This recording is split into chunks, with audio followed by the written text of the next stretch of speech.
What can you learn about Minecraft from the monsters that live there? I don't mean some sort of, ooh, Steve was the real monster, or Herobrine is a thing nonsense. What I mean is that in the purest and simplest sense, Minecraft is a game that in its natural game experience introduces you to monsters, and those monsters reflect a detail about the world. First, Minecraft is a world that has a sort of pseudo-fantasy flair to it. It's not really what you'd consider fantasy. It doesn't have a lot of your classic fantasy elements when you approach things from this sort of classical Western European Tolkien-esque fantasy landscape. There aren't tons of the normal signifiers there. Why is it my natural impulse then to call it a fantasy? I mean, it has circuitry and it has personal hang gliders that you can use to fly around, but they're presented as being extremely rare objects created by a civilization that looks like they made these interesting, weird cities and then are gone. Weirdly just gone. There's some reference to the idea that the end is empty or was destroyed or the like, but what's the alternative? That the Endermen built the end cities? That the Shulkers did? We don't get statements on it, and the end is, as a world, deliberately very sparse. I don't think Shulkers built those cities.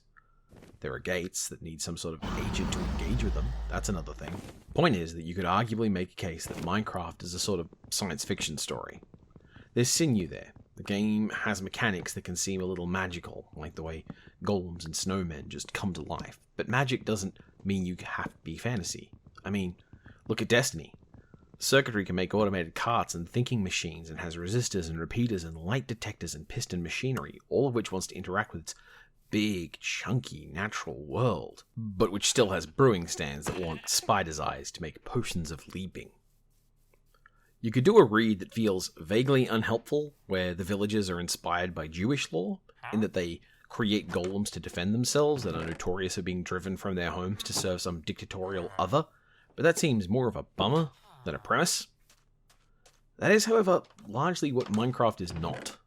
I say it's fantasy-ish, but part of what prompted this line of thought is the realization that the game doesn't show you a world with enemy others. It shows you a world with enemies, usually, that are like you. The two most common enemies to encounter in Minecraft early on are the zombie and the skeleton.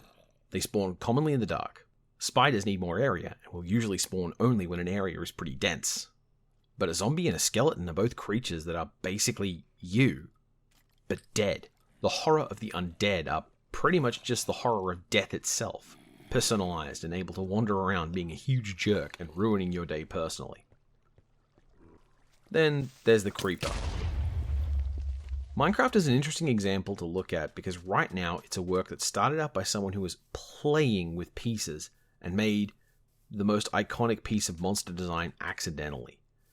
The creeper is not a creature the likes of which came from anywhere per se, not a reference to another mythology, but is instead the creation of the game's creator messing up, and then its purpose in the game is turned to the challenge of what would be, in the context of this world, the most terrible thing for a building game.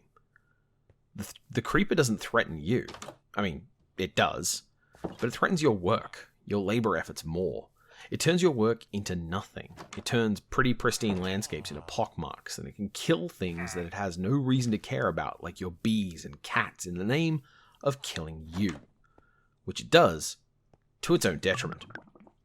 Creepers are incidentally part of the delicate ecosystem of the late game of Minecraft too, where getting eventual access to elytra gives you flight, and suddenly firework rockets are incredibly important to travel around the world. That means for most players, the creeper represents an important new resource. So important you wind up wanting to farm for it, and that creates a new incentive and a new view of these monsters. Farming creepers can be a surprising thing when your first attempts fail explosively too. Typically, fantasy settings present you with a starter culture of things to fight. The demands of the game giving you creatures like goblins or kobolds or snowballs or ratfolk or all sorts of other low-level, not important creatures to ease you into the conflict space. There is typically a culture of things to fight that represent the things that exist to be fought. And Minecraft doesn't have that. It has zombies and skeletons, but they're just like you. It has spiders, but they're animals. It has endermen, which are weird and creepy, but also you can leave them alone, and they'll largely leave you alone, except when their curiosity gets the better of them. It's not that the world isn't hostile, it's that the world has so many places for nothing particularly dangerous. The world is a world with you in it. It's a world that seemingly has a large number of people like you who died.